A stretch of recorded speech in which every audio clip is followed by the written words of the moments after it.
હવામાન વિભાગની આગાહી વરસાદનું જોર ઘટી જશે। આગામી 7 દિવસ સામાન્યથી મધ્યમ વરસાદની આગાહી કરવામાં આવી છે। થંડરસ્ટોર્મ એક્ટિવિટીના કારણે સામાન્યથી મધ્યમ વરસાદની આગાહી કરાઈ છે।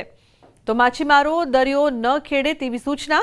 અમદાવાદમાં પણ સામાન્યથી મધ્યમ વરસાદની આગાહી હવામાન ખાતા દ્વારા વ્યક્ત કરવામાં આવી છે।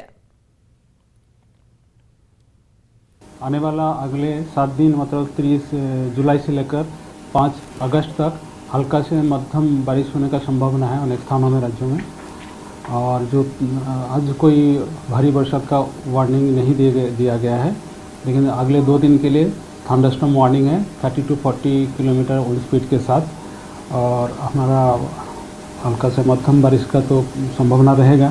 और फिशरमैन भाई के लिए हमारा वार्निंग है अगले 3 दिन के लिए दोनों क्षेत्रों में, गुजरात की दक्षिण और उत्तर जो तटीय क्षेत्र है अलोंग एंड ऑफ गुजरात तटीय क्षेत्र के लिए वार्निंग है। अहमदाबाद क्षेत्र के लिए जो पूर्वानुमान है लाइट टू हल्का से मध्यम बरसात का संभावना है थंडर शॉवर के साथ।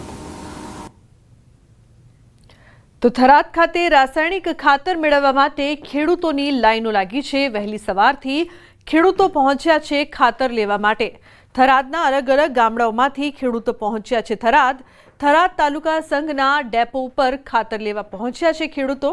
तो खातरनी अछत वच्चे डेपोमां खातर भरेली एक गाड़ी आवता खेडूतो वहेली सवारथी लाइनमां लाग्या छे।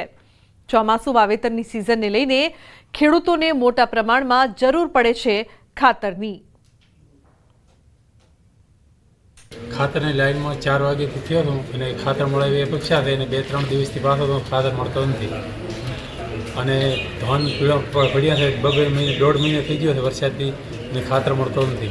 અમારી જોડે 50 ટન ખાતર આવેલું છે 2 ગાડી અને અમે સવારથી જ ખાતર ખેડૂતોને વિતરણ કરી દીધું છે। એક ખેડૂતને વધુમાં વધુ 6 થેલી આપીએ છીએ અને જેટલો જથ્થો અમારી જોડે છે એ તમામ સાંજ સુધી અમે વિતરણ કરી નાખશું। અને બીજી ખાતરની અમે 1000 ટનની મોગલી મૂકેલી છે અને એડવાન્સ પેમેન્ટ પણ જમા કરાવી દીધેલું છે।